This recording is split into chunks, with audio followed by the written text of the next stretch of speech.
Recordarán la vez anterior que dimos una introducción general, básicamente, ¿no?, a los contenidos temáticos que iremos desarrollando en este curso breve, dijimos, pero intensivo.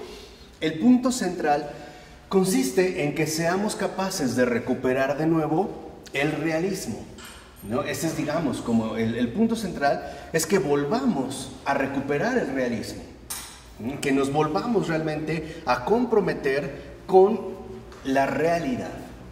Este, digamos, sería como el objetivo.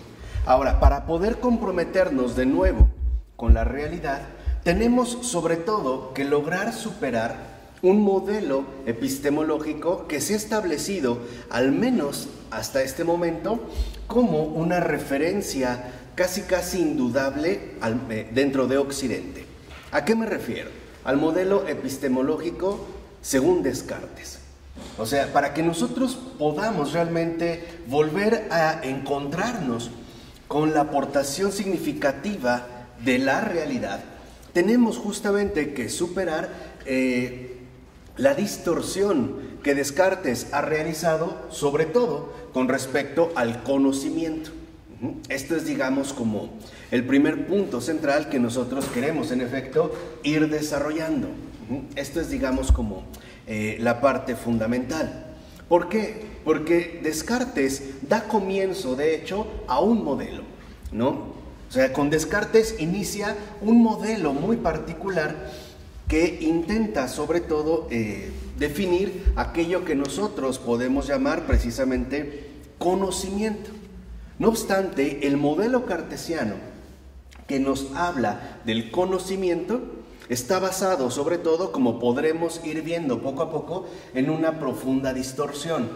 Ahí hay una distorsión grave que nos ha conducido, ¿no?, lo comentábamos también la ocasión anterior, a perder de vista el contacto que mantenemos con lo real, con la realidad en la cual de hecho estamos incrustados cada uno de nosotros, querámoslo o no, y esto nos ha reducido a una especie de espacio interior mental donde lo único que contaría o lo único que tomamos en cuenta son las ideas que solemos tomar como referencia única, ¿no? En pocas palabras, como que cada uno de nosotros le da total peso a las ideas que tiene, ¿no?, vamos a decirlo así, mentalmente, y perdemos de vista que, en efecto, ante todo, la realidad está siendo omitida. Hoy mucha gente se deja llevar por sus ideas, y la razón de fondo es que el peso que le damos a las ideas proviene del hecho de que son nuestras ideas. En pocas palabras, como si las ideas valieran únicamente porque son producidas por mí mismo, ¿no? Son mis ideas, ¿no? Hoy lo vemos en el ámbito ordinario cuando la gente tiene ideas acerca de todo o casi todo, pero desconoce por completo precisamente la realidad de las cosas. Así pues, lo primero que debemos de detectar es que en el caso de Descartes, que es, digamos, nuestra referencia fundamental en este caso, lo que hace Descartes es proponer una teoría que podemos llamar mediacional. Ese es, digamos, como su modelo. O sea, Descartes establece o elabora un modelo, ¿no?, de conocimiento o del conocimiento.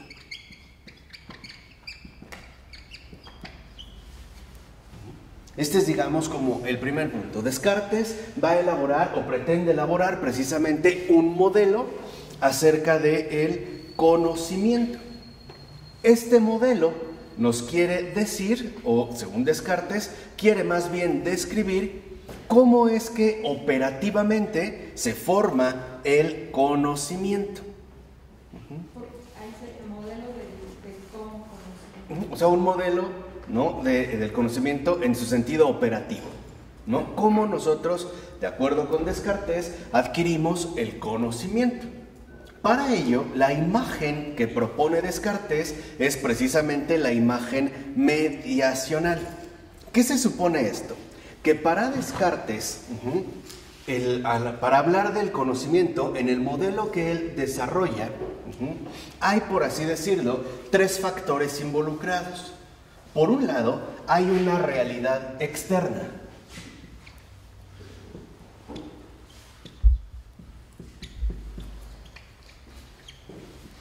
Para Descartes hay una realidad externa. Llamémosle en general el mundo, ¿no? El mundo de, como Descartes lo menciona, de la sustancia extensa, es decir, la sustancia material, física, etc. Pero para Descartes no solo hay una realidad externa, sino que también hay una realidad interna.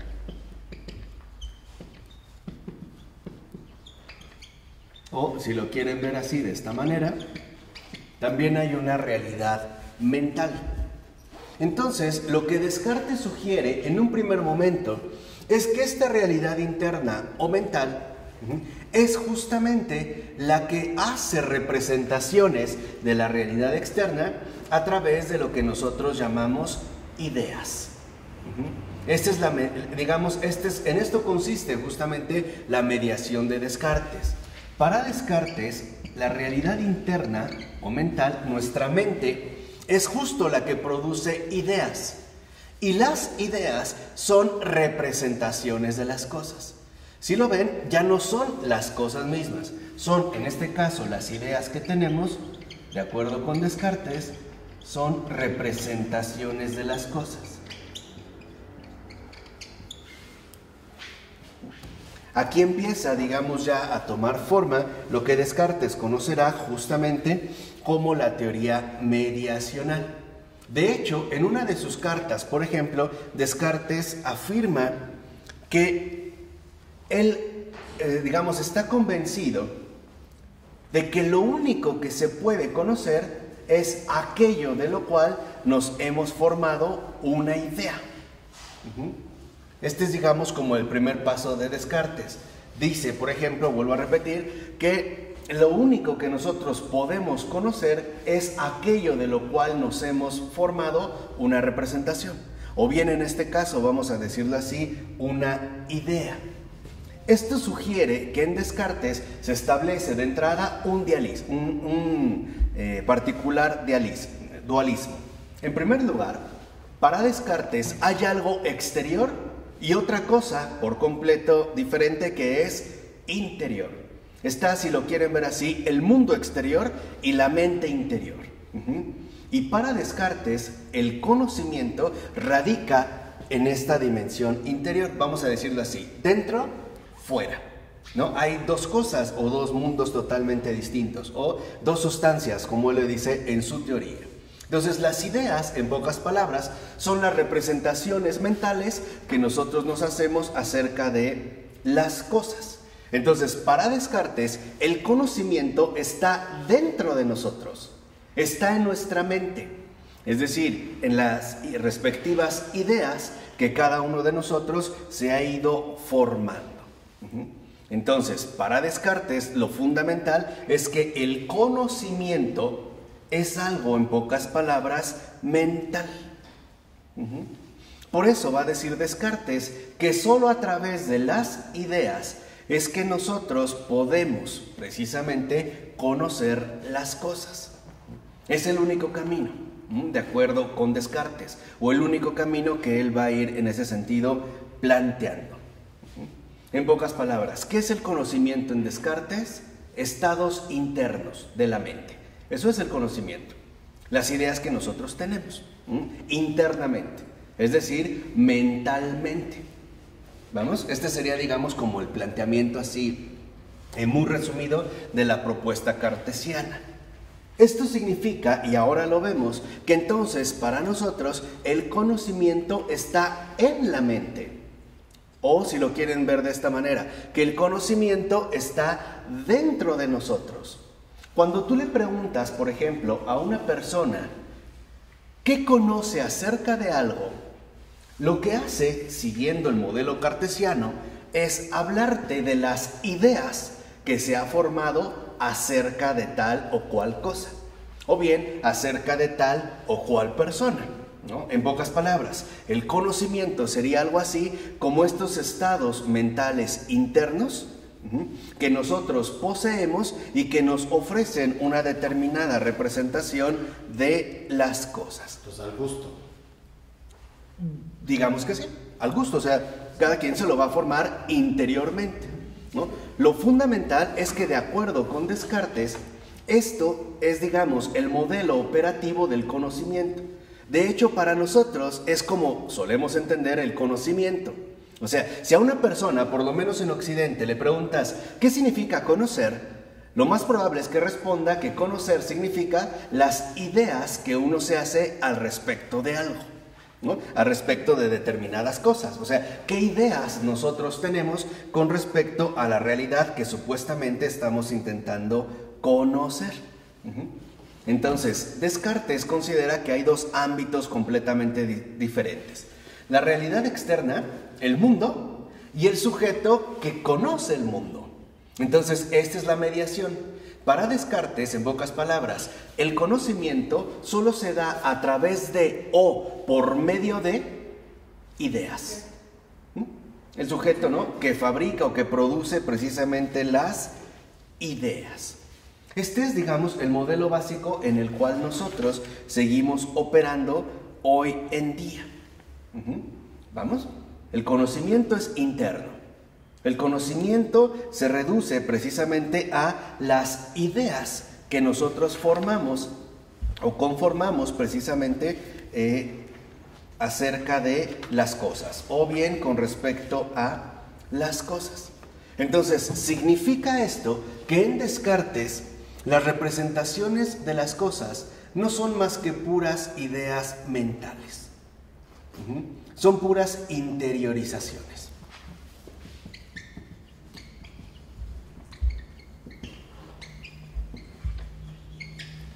Aquí lo que hace Descartes, y esto es, digamos, como lo que nosotros queremos destacar, es que esta interiorización hace de lo interno, de lo mental, la única fuente válida para el conocimiento. Todo es mental, todo depende acerca justamente de las ideas que tenemos como representaciones de las cosas. ¿Qué sucede en este caso? Suceden dos situaciones en concreto. Estas interiorizaciones, en primer lugar, dejan de lado el cuerpo. Nuestro cuerpo, nuestra realidad física, nuestra realidad carnal, no tiene nada que ver, según Descartes, con el conocimiento. O sea, dentro de estas interiorizaciones, en primer lugar, hay un rechazo del cuerpo. Y en segundo lugar, en base a estas mismas interiorizaciones, todo el conocimiento depende de una cuestión meramente mental. Este es, digamos, como el primer paso importante. Para Descartes, por decirlo así, solo podemos conocer con la mente. El conocimiento es algo enteramente mental, interior. Si lo quieren ver de esta manera. Y por eso, precisamente, Descartes necesita establecer una nueva entidad que garantice que el conocimiento es producto del propio sujeto. O, como le llama Descartes, del cogito, o sea, de la cosa que piensa. ¿Cuál es esta nueva entidad? La idea. La idea es el producto exclusivo del propio sujeto, o sea, de la cosa que conoce. Y por eso Descartes le va a dar tanto peso a la noción de idea. La idea es el producto mental de cada individuo. Entonces, podemos decir que dentro de esta línea cartesiana, cada uno de nosotros interiormente produce el conocimiento. Nosotros, en pocas palabras, seríamos justamente los productores del conocimiento. Esto involucra que nuestra situación particular en el mundo cambia. ¿Por qué? Y esto es, digamos, lo que nosotros queremos exponer, ¿no? Y de hecho rechazar en tanto una postura distorsionada. Lo que entonces esto parece sugerir es que lo que importa no son las cosas en sí mismas. Lo que realmente importa no es lo que las cosas son, sino lo que tú piensas acerca de ellas.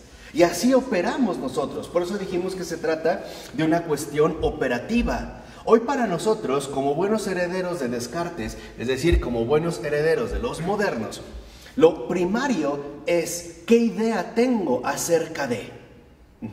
¿Cuál es, digamos, aquello o aquella representación interna, subjetiva, propia, que yo me hago acerca precisamente de las cosas? Hoy así operamos. O sea, hoy tal parece que lo primero que necesitamos son ideas, ¿no? O sea, representaciones internas o bien mentales. Y esto significa, en un último término, que todo el peso del conocimiento es reducido, en pocas palabras, a un producto mental. En pocas palabras, todo se vuelve subjetivo. Ahora si lo vemos, ya no hablamos de las cosas, sino de lo que la gente piensa acerca de las cosas. Y lo vemos en nuestro lenguaje más ordinario. No nos preguntan, por decirlo así, de la realidad objetiva. Las preguntas no giran en torno a la realidad objetiva, sino a las representaciones mentales.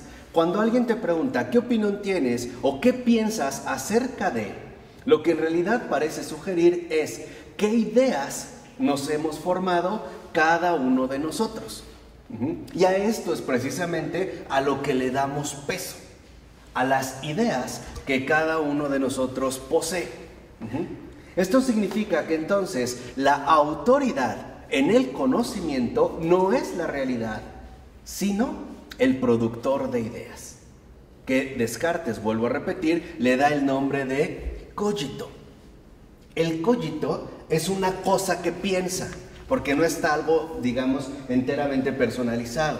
Simple y sencillamente es una cosa que piensa, o bien, si lo quieren ver de esta manera, es una cosa pensante.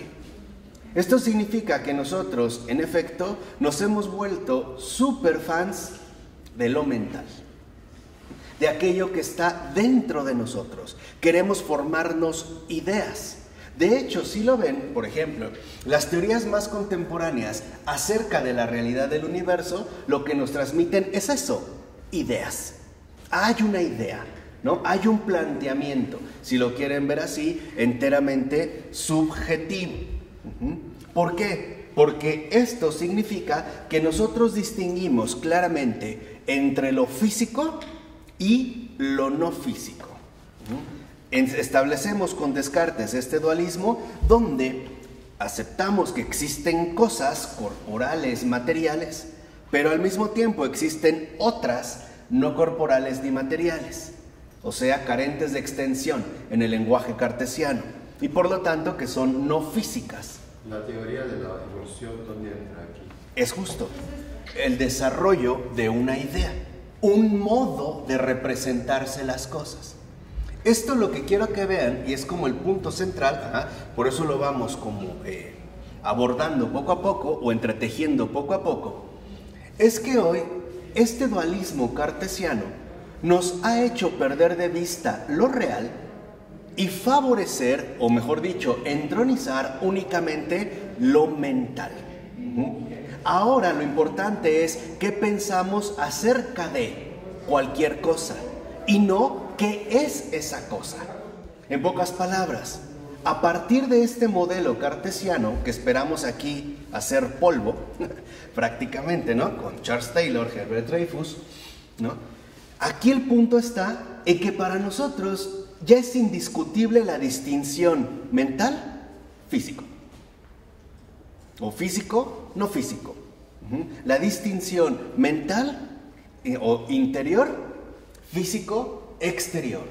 Y ya no lo cuestionamos. Al grado de que, por ejemplo, incluso para los materialistas más acérrimos, aún este esquema cartesiano sigue siendo operativo. ¿Por qué? Porque lo van a interiorizar justamente, es decir, lo van a ubicar adentro de nosotros, pero como son materialistas, tienen que encontrar un referente material. En este caso, ¿cuál sería? El cerebro. Y el cerebro sería la fuente en la cual se generan todas nuestras ideas. En pocas palabras, suponemos que el conocimiento es algo puramente mental, puramente interior, ¿no? Tenemos ideas, o lo que dijimos, nosotros precisamente producimos las ideas. No obstante, esto genera, ¿no?, bastantes problemas porque nos hace olvidar que el planteamiento esencial no es qué pienso acerca de o qué ideas tengo acerca de, sino qué me dicen las cosas a mí. Es justamente el puesto distinto. Es justamente la postura contrapuesta a lo que Descartes quiere realizar. Husserl. Claro, este es, digamos, en un primer momento Husserl, ¿no? Por eso lo mencionamos también en la ocasión anterior. Lo que hace Husserl, por lo menos en las investigaciones lógicas, especialmente el primer volumen, que es el que a mí me parece el más extraordinario, es hacernos recordar que lo que cuenta fundamentalmente no es lo que conocemos, sino lo que las cosas son. Por decirlo de otro modo, el problema grave con Descartes es reducirlo todo a un problema epistemológico, que podemos conocer. Pero lo importante no es qué podemos conocer, sino qué son las cosas, independientemente de si las conozco o no. Esto es lo que hoy en día a nosotros, por ejemplo, nos puede costar tanto trabajo de captar porque, como en efecto afirma tanto Taylor como Dreyfus, vivimos bajo una cautividad incuestionada de este modelo cartesiano. En pocas palabras, hoy para nosotros lo que realmente cuenta es la epistemología, o sea, la cuestión del conocimiento y no la metafísica. O sea, no indagamos realmente en las cosas, sino que, al parecer, nos basta con tener una idea acerca de las cosas. Dime. De ahí el relativismo. Exacto, ahora sí. De ahí entonces que se haya abierto la puerta al relativismo, al individualismo y sobre todo a la suposición de que no podemos tener un contexto compartido de comprensión. Esto es lo complicado. Por eso hoy vemos como en el mundo contemporáneo hay gente que dice, bueno, cada cabeza es un mundo. Como decir que cada persona piensa lo que quiere, porque es la que genera sus propias ideas. Y entonces, alcanzar una especie de comprensión generalizada sería algo prácticamente imposible, puesto que cada quien tiene sus propias ideas. Bueno, este relativismo es un efecto posterior del modelo cartesiano. Por eso es tan importante en este sentido irlo destacando. Porque para ello lo que hace Descartes es bastante delicado. ¿En qué sentido? Descartes se tiene que liberar de lo corporal, de lo objetivo material, de las cosas reales. ¿Cómo lo va a hacer? Precisamente concibiéndolo como una sustancia muerta e inexpresiva, o sea, como una sustancia no pensante.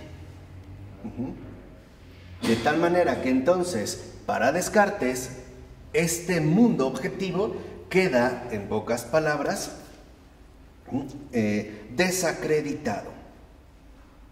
¿Por qué? Porque para Descartes el mundo, todo lo que nos rodea, carece justamente de significado y de sentido. En pocas palabras, lo que importa no es lo que las cosas son, sino las ideas que nosotros podemos formar. ¿Sí se entiende? Este es, digamos, ¿no?, el giro que hace Descartes para que ahora la prioridad o la importancia fundamental recaiga en la cuestión del conocimiento. Hoy queremos o estamos obsesionados con conocer, pero el punto está en que pasamos por alto la cuestión del comprender. Y aquí es donde quiero establecer, digamos, el primer contraste fundamental. ¿Cuál es la diferencia esencial entre conocer y comprender?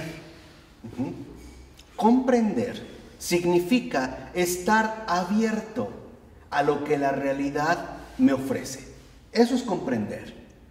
De tal manera que entonces el sujeto, por decirlo así, adquiere o asume una actitud ante todo pasiva y receptiva. Eso es el comprender. Tengo que abrirme a la realidad y captar lo que la realidad me expresa, ¿no? No sé si vamos bien aquí. O sea, tengo que abrirme. Ese es, digamos, el paso fundamental del comprender. Estar abierto a la realidad de las cosas que me expresan algo de sí. Esta es la comprensión. De tal manera que entonces yo no puedo imponerle a las cosas mis ideas. Ese es el conflicto fundamental.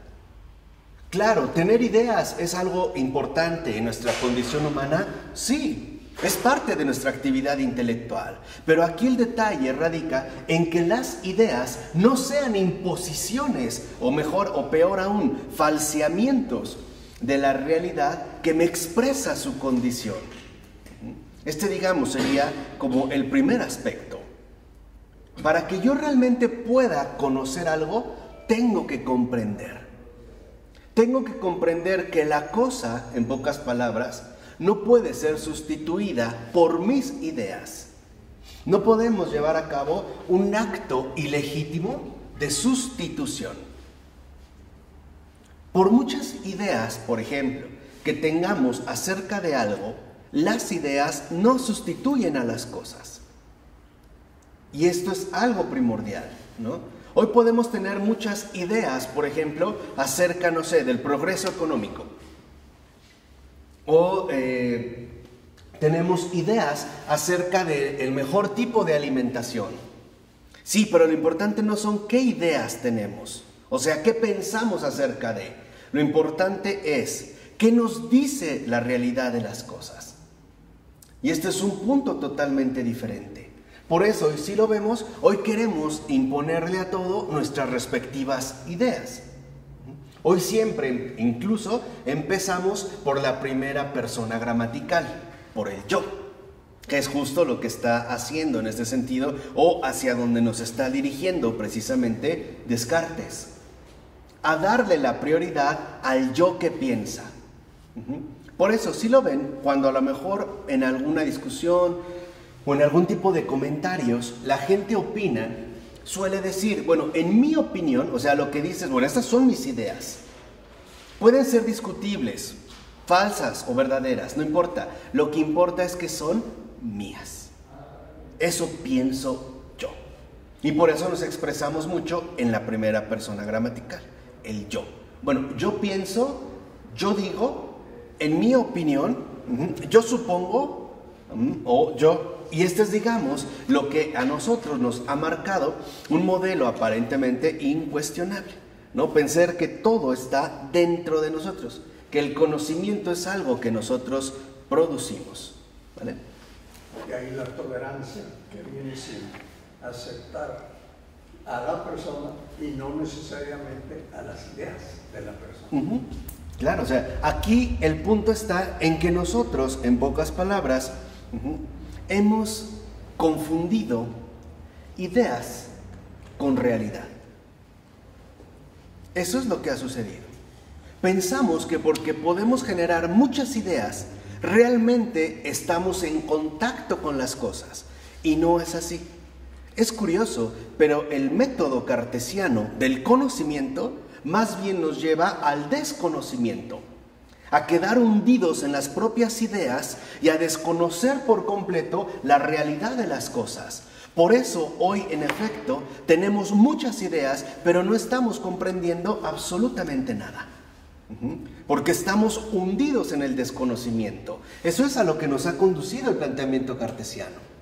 Esa es, digamos, la distorsión profunda del método cartesiano. Tener una idea acerca de algo no significa conocer esa realidad. Dijimos, las ideas nunca sustituyen a las cosas. Y hoy, mientras más estamos metidos en lo interior, en lo mental, más carecemos de comprensión. Y por lo tanto, cada vez más desconocemos la realidad. ¿Por qué? Porque nos quedamos atrincherados, hundidos literalmente en la interioridad de lo mental. Y esto nos puede llevar incluso a ingenuidades bastante inaceptables. Por ejemplo, el suponer que si yo me mentalizo para alcanzar algo, lo voy a lograr. Cuando, como dijera mi amiga Isa, olvidamos que hay límites. O sea, hay una realidad que no podemos superar, lo queramos o no. Y esto es algo importante. O sea, lo que quiero que entiendan es que, en pocas palabras, en Descartes, lo que cuenta es la representación de las cosas, no la fuente de la cual han emanado estas representaciones, o sea, el mundo. En Descartes, pues, en su modelo,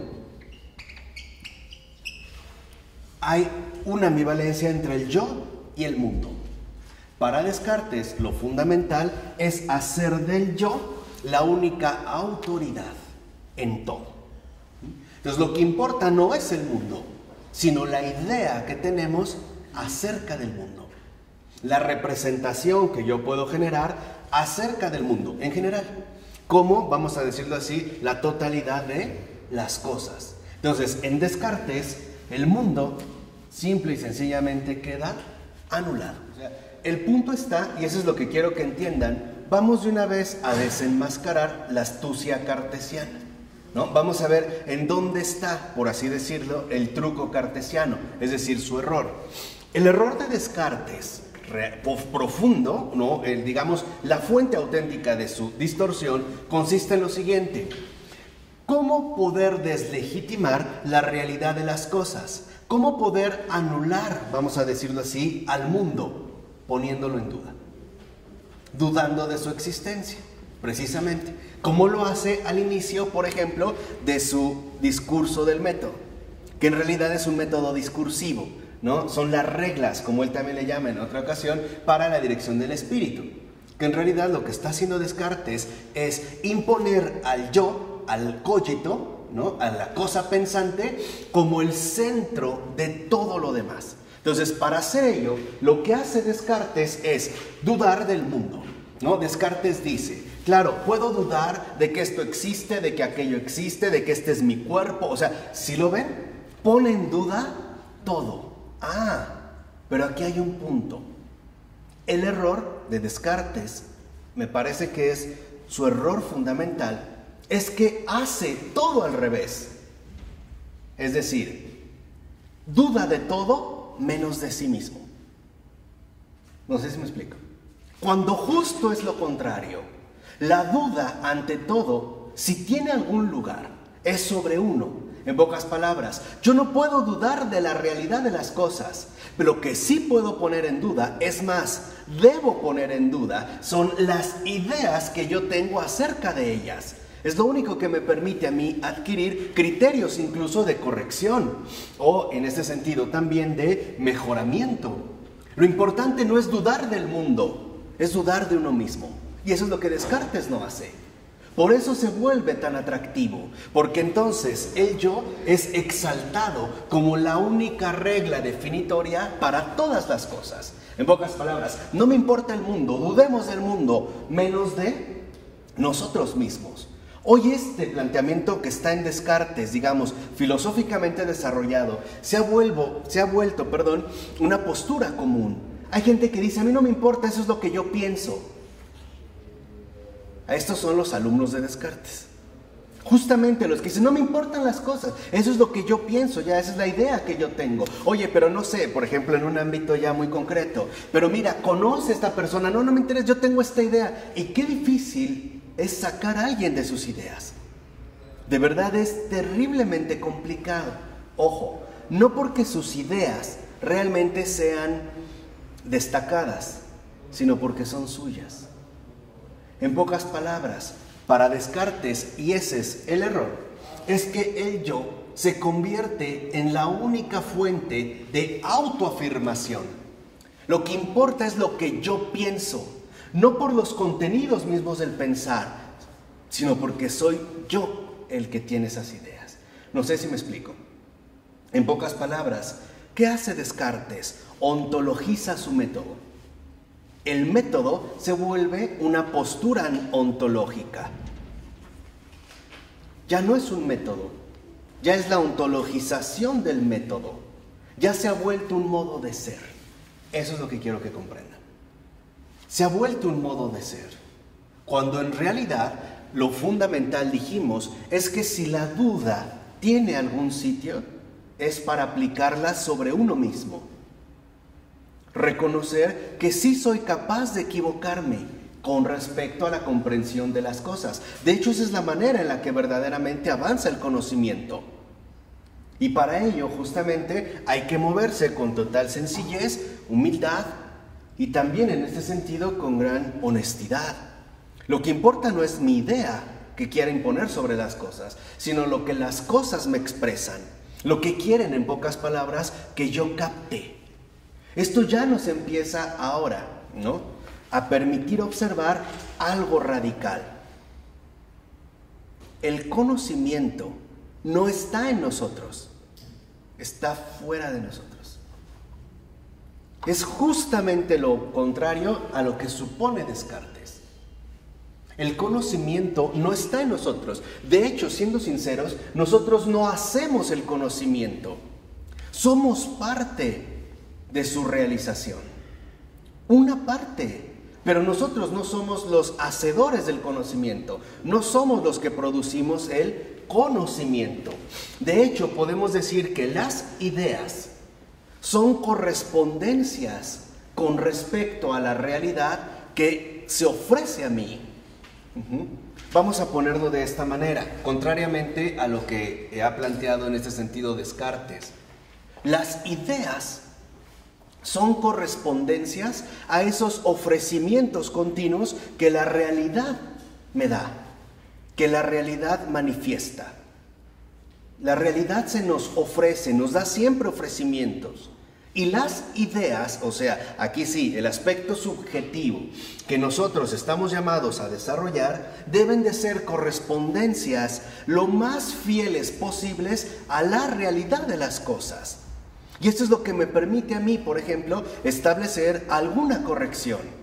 De tal manera que yo no puedo dudar del mundo, sino de mí mismo.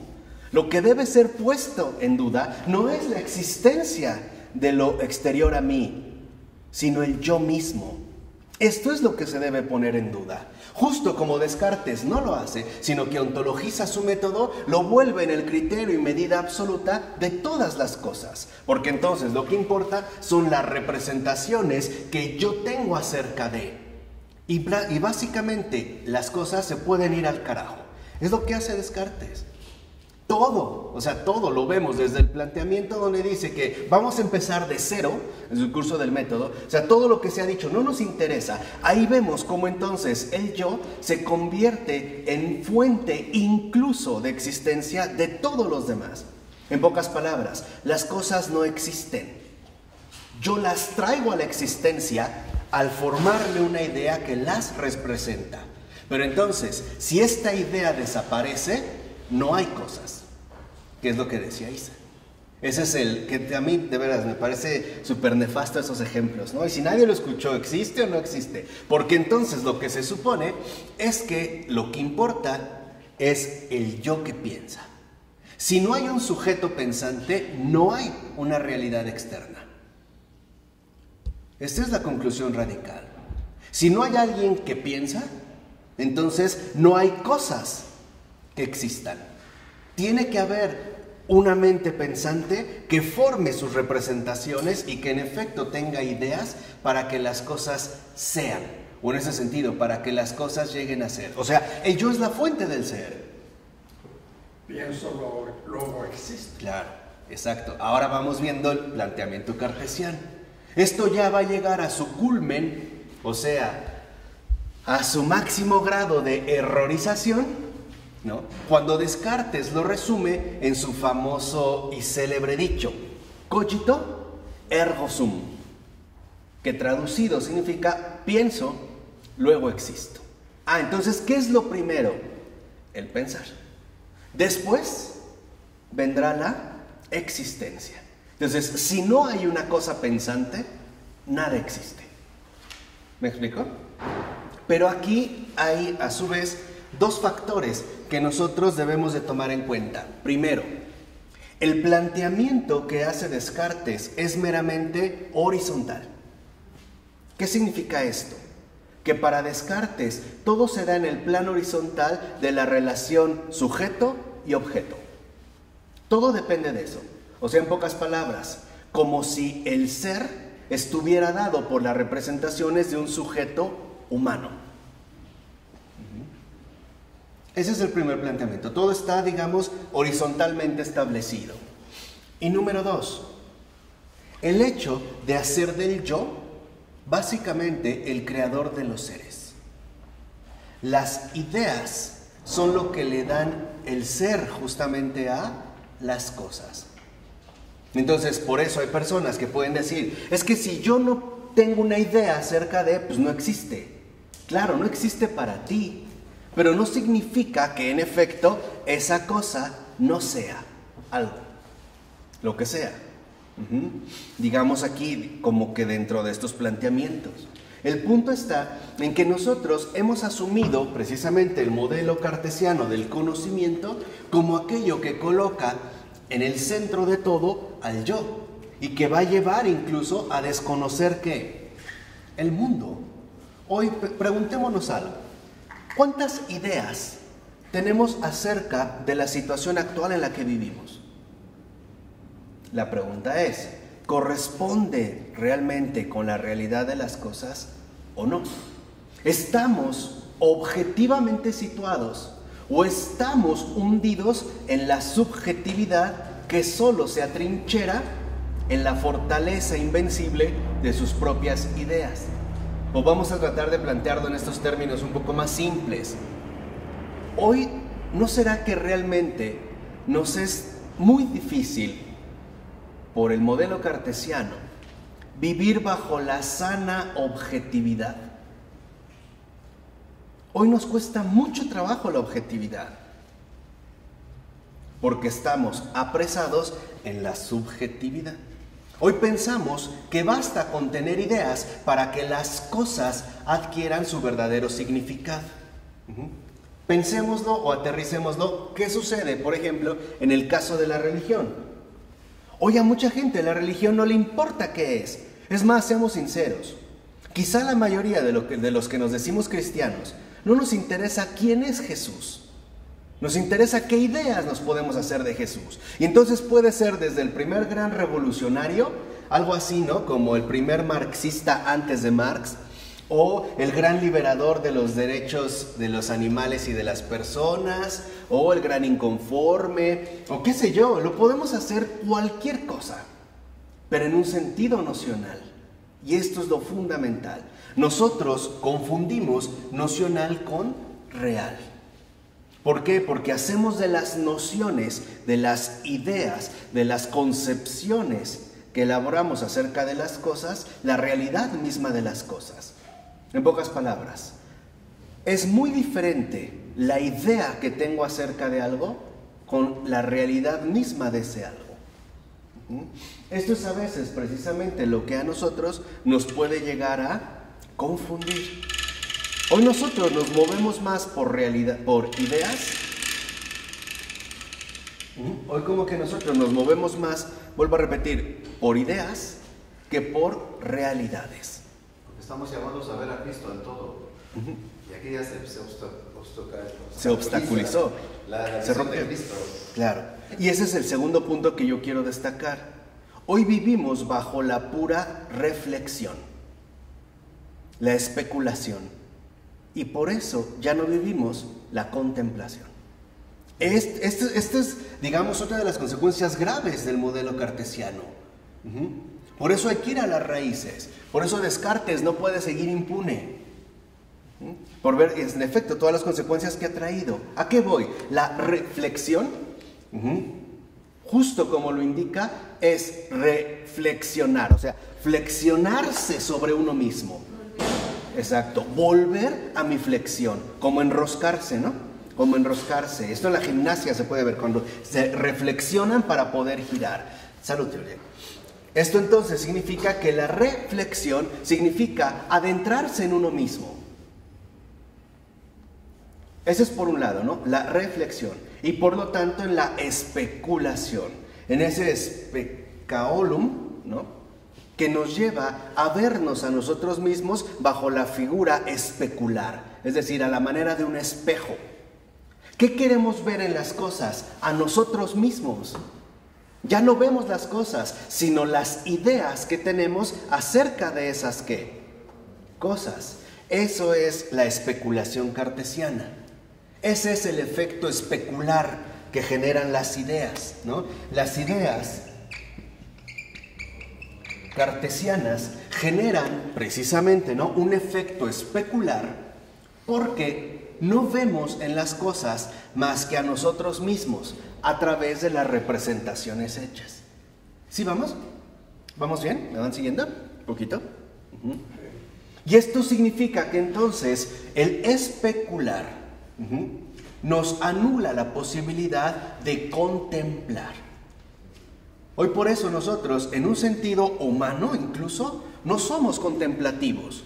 Nos cuesta muchísimo trabajo la contemplación, porque siempre estamos replegados sobre nosotros mismos, haciéndonos mil y una ideas acerca de cualquier cosa.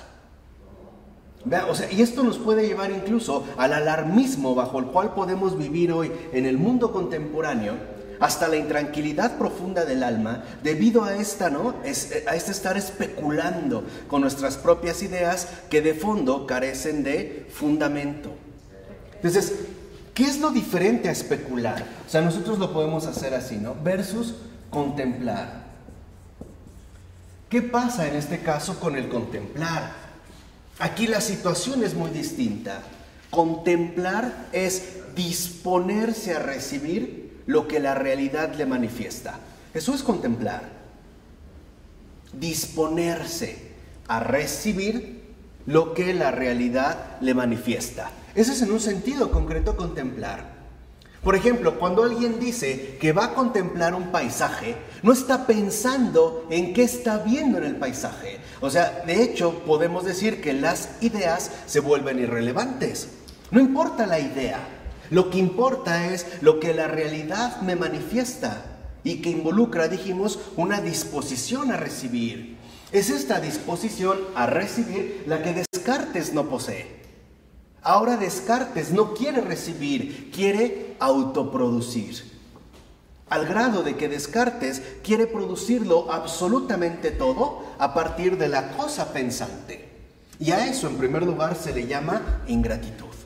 Descartes es un ingrato, porque rechaza todo lo dado que se le ofrece, como diciendo, yo no quiero esto, yo voy a inventar mi propio mundo. Y la única manera que tengo para hacerlo, porque no soy un Dios para crear las cosas materiales, es desprestigiando lo material. Y ahora sí, exaltando lo que está a mi alcance, lo nocional, lo ideal, las ideas, lo especular. El vivir siempre bajo la especulación. Esa es una profunda ingratitud. ¿Por qué? Porque el contemplar, dijimos, me lleva a estar dispuesto, ¿no?, a recibir aquello que la realidad me manifiesta y por lo tanto que me nutre, incluso intelectualmente.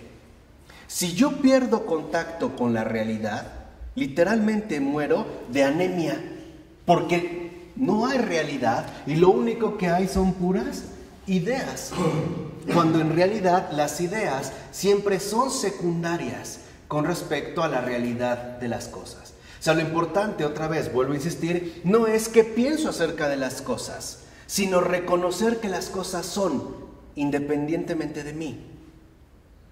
Hay una realidad que me trasciende, externa, ajena a mí, pero que se me ofrece de manera constante. Y que lo único que necesita es que yo viva esta disposición de apertura, ¿no?, y por lo tanto de recibir, estar dispuesto a recibir lo que la realidad en efecto me va manifestando, sin ingratitud. Eso me parece que es uno de los rasgos más destacables, ahora sí, de la fenomenología husserliana. Lo que me parece más extraordinario de Husserl, vuelvo a insistir, al menos en las investigaciones lógicas, el volumen 1, que es el libro que leyó completo Edith Stein y que la enganchó básicamente a Husserl, era el hecho de darnos cuenta que las cosas existen, las pensemos o no. y que más bien para poder recibir la manifestación que las cosas nos ofrecen, tenemos que dejar de generar ideas, tenemos que dejar de especular. Es más, si lo quieren ver así, tenemos que poner entre paréntesis, que es literalmente, ¿no? Esta puesta entre paréntesis, lo que Husserl va a proponer para atender de nuevo la realidad de las cosas. Se trata de atención. Contemplar es poner atención. Y pregunto, y cuando uno pone atención, incluso en nuestro lenguaje ordinario, ¿no es verdad que cuando uno realmente pone atención, uno pone en silencio todo lo interior? Solo puedo poner atención callando mis ideas, o sea, silenciando mi pensamiento, ¿o no? Es la única manera en la que puedo poner atención. Cuando realmente uno está atento, cuando uno vive bajo atención, lo que hace es silenciar las propias ideas, acallar ese tumulto, ese ruido interno de la especulación que muchas veces nos evita el entrar de nuevo en contacto con esa realidad fecunda que siempre tiene algo nuevo que aportarnos. Esto es lo que en algún sentido Husserl entendía por fenómeno. ¿Qué es un fenómeno?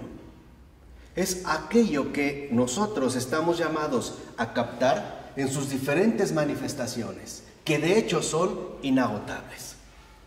¿Por qué? Porque un fenómeno no es algo creado por un sujeto. Entonces no lo podemos agotar. Y aunque nosotros conozcamos mucho acerca de algo, siempre habrá algo nuevo por descubrir. Entonces la realidad es la verdadera fuente novedosa de renovación intelectual. Por eso les decía, nuestro conocimiento no está en la mente. Nuestro conocimiento está dado a partir de las cosas. Nos viene de las cosas. ¿Aquí vamos bien? ¿Para dar un paso más o no? ¿O ya se me perdieron? ¿Vamos? Ahora, para poder dar este paso más, entonces significa que nuestro contacto con la realidad, nuestro contacto primario no es intelectual. En pocas palabras, el pensamiento no es ni lo primero ni lo primario de un ser humano. Cuando nosotros tendemos a pensar que sí, que el pensamiento es lo que lo debe de regir todo, ¿no? Es incluso como si fuera el único rasgo que nos hace diferentes de todo lo creado, incluso de los animales, ¿no? Somos seres racionales, seres pensantes, pero no es así. Les vuelvo a repetir, el pensamiento no es ni lo primario ni lo primero en la realidad humana, sino la corporalidad. Esto sí es lo radical en nosotros. Lo radical en nosotros es nuestra situación encarnada. Dicho de otra manera, antes de que yo piense el mundo, antes de que yo me forme ideas acerca de lo que hay en el mundo, yo ya estoy en contacto con ellas. Y no es un contacto intelectual, es un contacto carnal, es un contacto corporal. O sea, estaríamos ahora sí en una dimensión pre-reflexiva, no intelectualizada. Ahí lo que importa, por ejemplo, no son, por decirlo así, las ideas, sino los contactos que mantenemos con la realidad, precisamente porque nosotros también somos seres materiales. Y esto se ve incluso, siendo honestos, por puro sentido común. ¿A poco cuando nacemos, lo más importante de todo es que nos den toda una teoría filosófica acerca de la vida? O que nos empiecen a llenar de ideas acerca. No, ¿qué es lo primero? Y ahora sí, lo primario.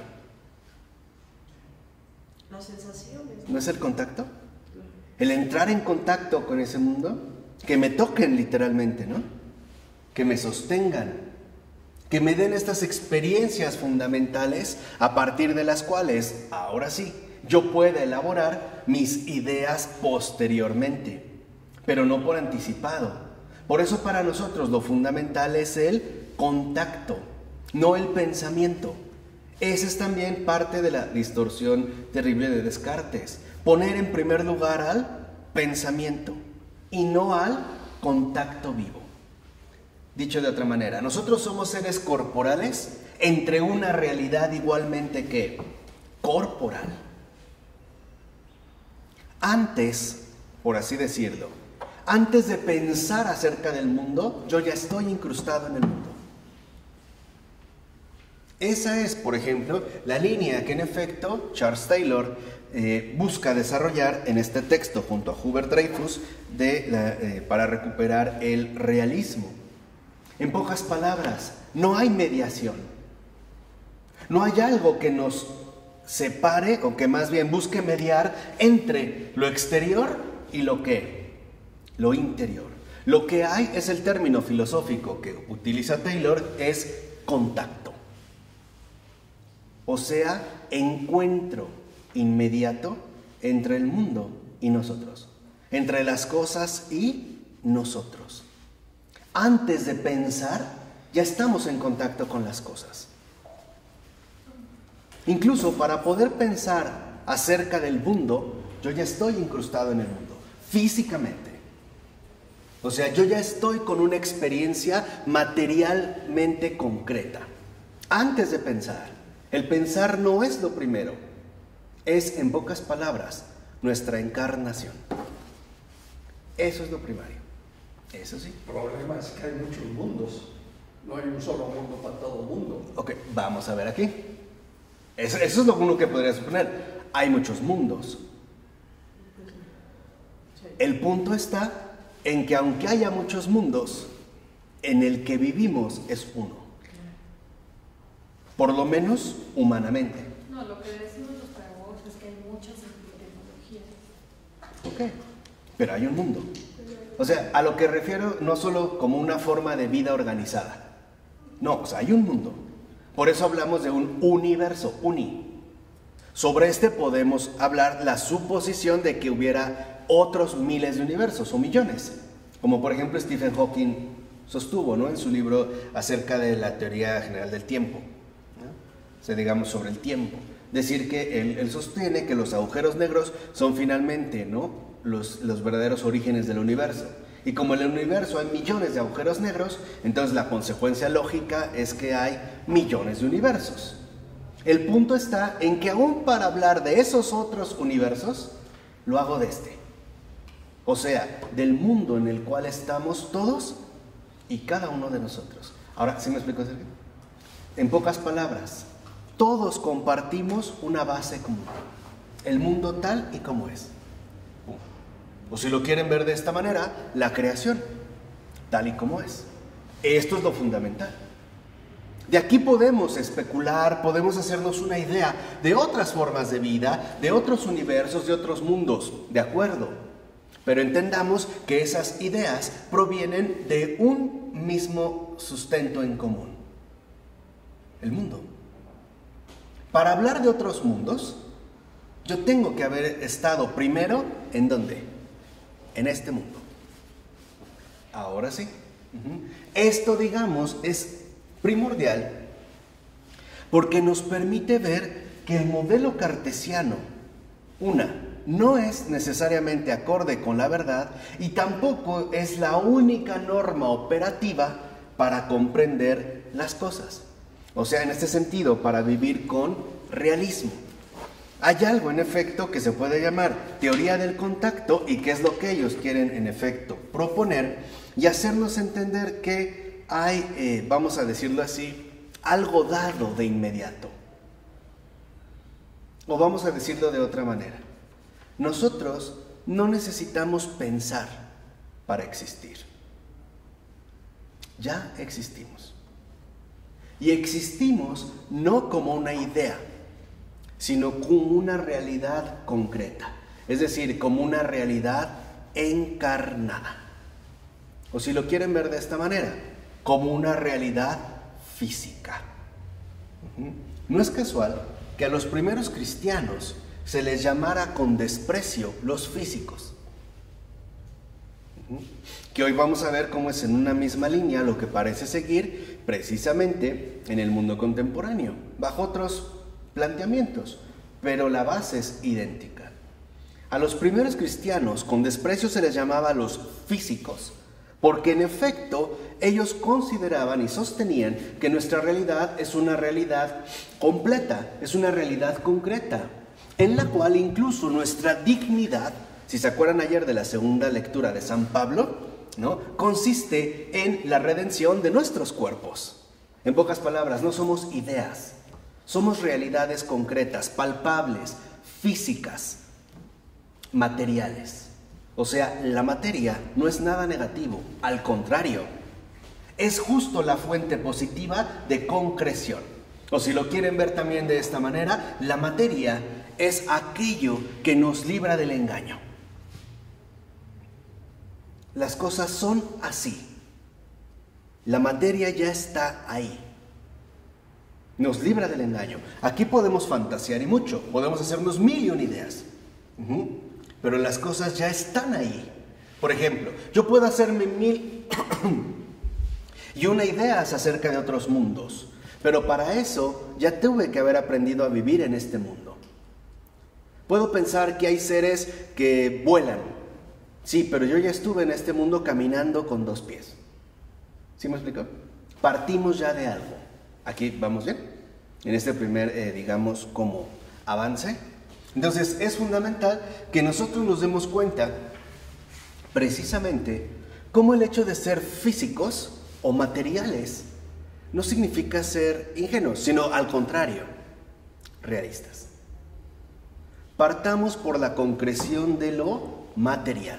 Ahora yo les decía, hoy se está dando un movimiento en el mundo contemporáneo que va en la misma línea del antiguo rechazo de lo material.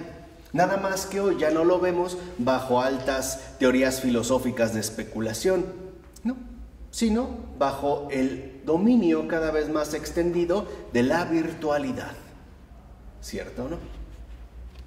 Hoy la gente, por ejemplo, pierde cada vez más la capacidad de contacto entre unos y otros, de cercanía, de toque, de materialización. Al contrario, hoy parece que vivimos una desmaterialización permanente. Ahora, por ejemplo, ¿para qué quiero tomarme la molestia de irme a encontrar con otra persona si lo puedo hacer vía Skype o a través de una videollamada? Sea de la forma en la que sea. Ahí no está la persona. ¿Qué tenemos ahí? Una imagen, una virtualidad. O sea, es esto. Y hoy nuevamente es curioso, por eso vamos, si lo ven, a contracorriente, ¿no? Hoy es curioso también cómo la materialidad concreta de las cosas tiende a desvanecerse otra vez. ¿Por qué? Porque en el mundo de las ideas uno puede llegar a entronizar el propio ¿qué? Yo. Dijimos la ontologización del método, pero en las cosas no.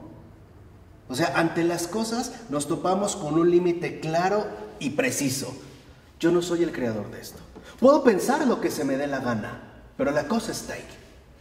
Quiera o no quiera, o vamos a decirlo de una vez, cuando uno recupera la seriedad, el peso que tiene lo material, uno se ve como obligado a reconocer que hay un creador de esas cosas.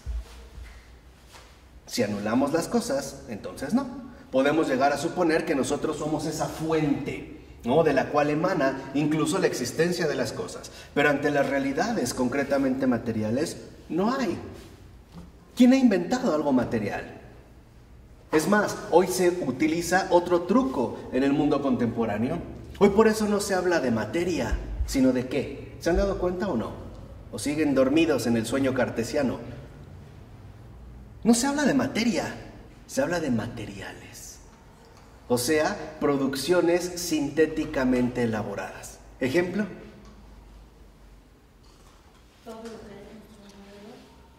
Plásticos, nylon, fibras, etc. ¿Por qué? Porque hoy hablamos de materiales. y ya no de materia. Exactamente.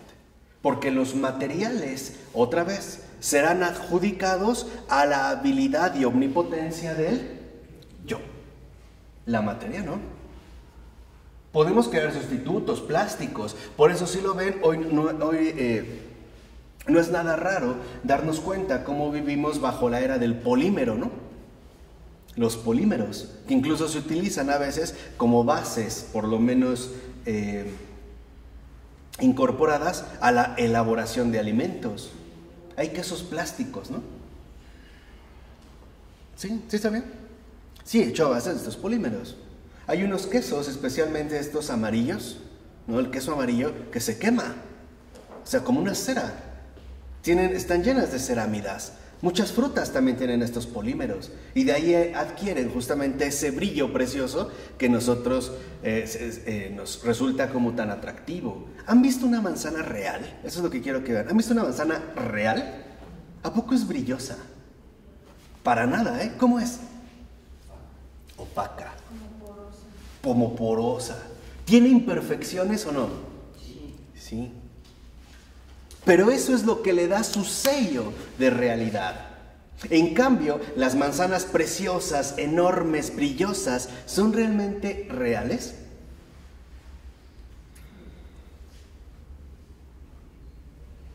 Mercadotecnia. Exacto. Ya no tanto, ¿no? ¿Qué quiere decir? Ese es el punto. Que hoy lo que les dije, esta tendencia clara hacia la virtualidad, ¿no? Por ejemplo, Michio Kaku es uno de los grandes defensores de la física del futuro, como él lo llama en sus textos. De hecho, hay un libro escrito por él con ese nombre, tiene un montón más, sale en Discovery Channel. Es como un gran proclamador, ¿no? De los prodigios extraordinarios de la ciencia del futuro. Y del futuro estoy hablando de 10, 20, 30 años nomás, ¿eh? No crean que es en cientos de años, o sea, ya muy corto y mediano plazo. Él, por ejemplo, decía que ya en aproximadamente unos 15 años podremos tener reuniones familiares virtuales. Fíjense, ya no importa que la gente esté ahí, que haya contacto entre nosotros. Basta con que nos coloquemos unas gafas con un simulador virtual cuyos microchips, siempre y cuando estén conectados a una red, nos permitirá disfrutar de una reunión familiar. Suena bastante bien. La pregunta es, ¿a costa de qué podemos disfrutar estos privilegios tecnológicos? ¿O sacrificando qué? Su presencia física. Exactamente. La realidad de las cosas, despreciando la realidad material. ¿A costa de eso? ¿A costa de eso? ¿Qué quiere decir? Que en efecto esta tendencia, ¿no?, cada vez mayor hacia la virtualidad, es decir, como desprecio, ¿no?, de lo materialmente físico concreto, también nos está orillando a una especie de cautividad por lo irreal. Y esto ya hoy es evidente. Si uno va a un expendio de comida rápida y uno ve las fotos que ponen en los combos, ¿no? Los combos que venden, como 1, 2, 3, 4 en estos lugares de hamburguesas. La hamburguesa, ¿sabías cómo está hecha? Para empezar, ¿sabías que no es una hamburguesa real? Está hecho de materiales sintéticos. Entre ellos, por ejemplo, el unicel. Utilizan pinturas acrílicas. La lechuga que se ve fresca hasta con agua, esa agua es de una cerámida, es plástico. No es real. ¿Y qué sucede? Pero aquí viene lo importante. ¿Qué sucede cuando pedimos nuestro Mac Trio 2? Vemos esa preciosidad y nos dan la hamburguesa real. ¿Corresponde? Sinceramente. La pregunta interesante es, entonces, ¿por qué no reclamamos? ¿Por qué no decimos nada? ¿Por qué? La realidad. Exacto. Ahora, ¿por qué? ¿Por qué no reclamamos?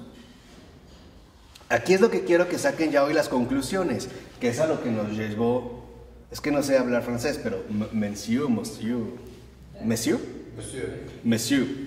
de K. ¿Por qué no reclamamos? La idea que nos hacemos. Exacto.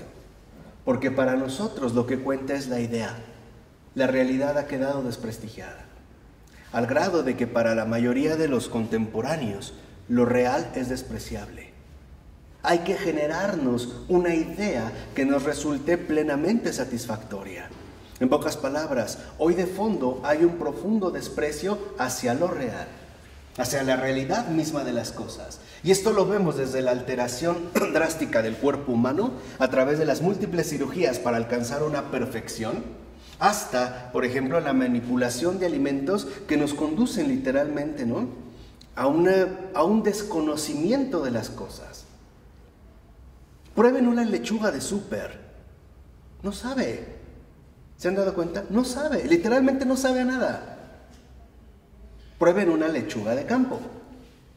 ¿Sabe o no sabe? Por eso cuando dices que tu ranchito no produce nada, claro que produce.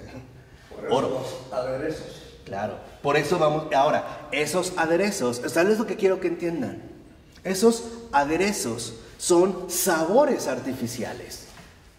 Si tú ves hoy cualquier producto que tomes, te dice sabor a limón, sabor a fresa. Pero el verdadero, la realidad concreta del limón desapareció.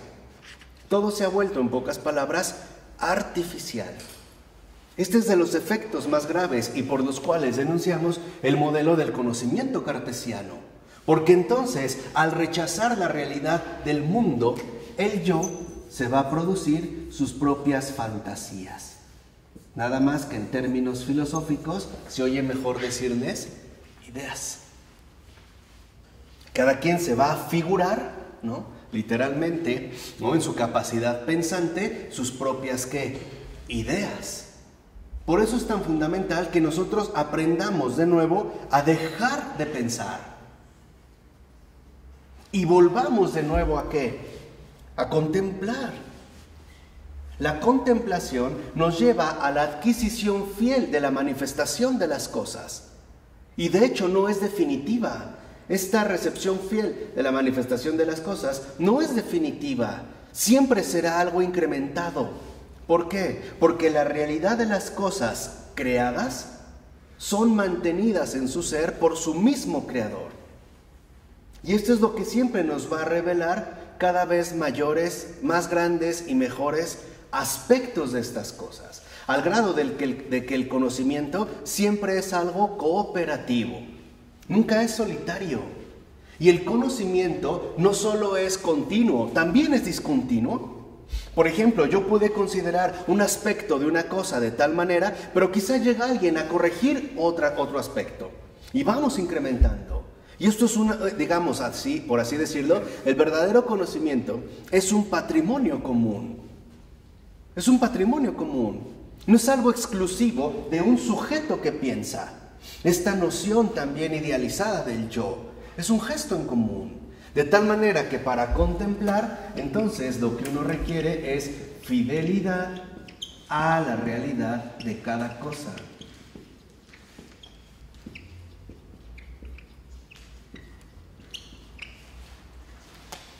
Y esta fidelidad a la realidad de cada cosa, ante todo, también requiere tiempo. Y hoy es de lo que menos carecemos. Estamos súper saturados de actividades por realizar. Nos movemos siempre, ¿no?, bajo una especie de hiperactividad que nos lleva a perder de vista la necesidad de la contemplación en cada uno de nosotros. Observar, mirar, dejarse interpelar. Es más, me atrevo a decirlo, no ver, sino escuchar lo que las cosas me dicen. Tiene que ver más con una cuestión auditiva que con una cuestión meramente, ¿qué?, visual. Ahora, nuestra cultura no es prácticamente hipervisual. Todo es visual. Y ahí es donde se puede entrar también, digamos, ¿no?, una distorsión mayor de la propia realidad. Porque si Descartes, con su actitud arrogante, desprecia la realidad, es por dos razones: o porque le parece muy poca cosa, o le parece una porquería. Hay que hacer algo mucho mejor. ¿Para qué quiero la madera que se pudre, que cuando llueve o con la humedad se hincha, que incluso puede ser infestada de polilla, ¿no? o termitas, ¿no? También se comen la madera. Si podemos hacer algo simple y sencillamente de policarbonatos o policarbonos, no sé cómo se llaman, de envases a polímeros, cuya resistencia, nada, digamos así, ¿no? Nada la va a lograr destruir. Sí, pero ¿a costa de qué? ¿Qué hacemos ahora con esos residuos? ¿Qué hacemos con esos materiales? ¿Qué hacemos con esos materiales contaminantes? Esa es la diferencia. Por eso ya ni siquiera nos atrevemos a hablar de materia. Es mejor hablar de materiales. Algo producido, dominado, manipulado por el propio ser humano.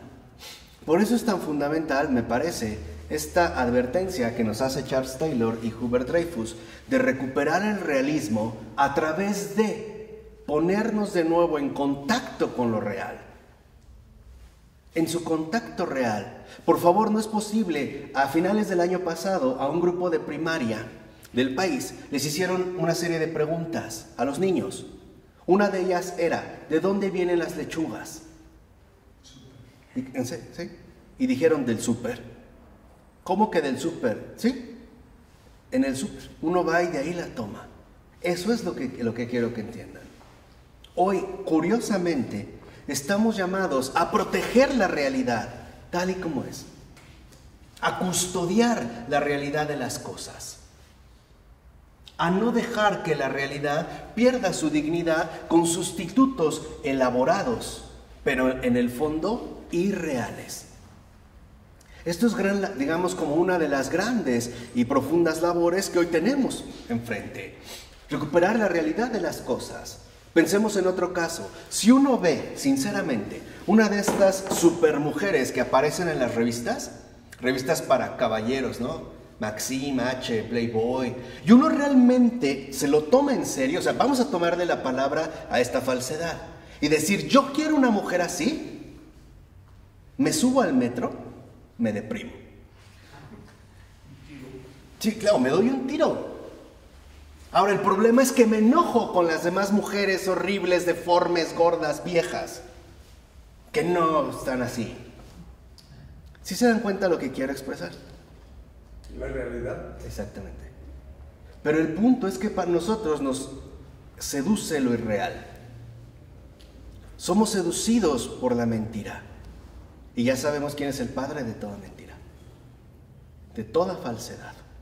Precisamente para considerar que lo real es ante todo despreciable. Hay un olor a desprecio, en serio. Hay un olor a desprecio continuo, arrogante en el mundo contemporáneo. Es curioso que hoy para nosotros el encuentro vivo con la realidad pueda ser incluso decepcionante o terrible. ¿Cuántas parejas no tienen ya establecida una idea acerca del matrimonio? Y cuando lo empiezan a recorrer paso a paso, no lo aguantan, no lo soportan. Y lo peor es que se quejan por la realidad de las cosas. En pocas palabras, dudan de que las cosas sean así, porque no son capaces de dudar de sí mismos, poner en duda sus propias ¿qué? Ideas. Decir con sinceridad, ¿y si yo me equivoqué? Y esto es una obviedad. ¿Cuántas veces no nos equivocamos al pensar acerca de las cosas? Incluso a las personas. Ay, discúlpame, es que yo pensé que eras de esta manera, yo pensé que tal cosa. Bueno, la pregunta es, ¿y quién te dijo que lo primero es el pensar? ¿Quién te dijo? Pues Descartes. ¿Quién es entonces tu maestro? Descartes. ¿Quién es realmente tu gurú, tu director, tu sensei, tu máster? Descartes. Y Descartes no va en el mismo sendero que va Cristo, ¿eh? Van en senderos diferentes, muy distintos. Tan distintos que mientras Cristo nos conduce al Padre, Descartes nos conduce al sí mismo, al yo pienso, a la reflexión doblegada, ¿no? Esto que yo le llamo esta postura, esta contorsión metafísica dolorosa, como, ¿han visto la película de Matrix?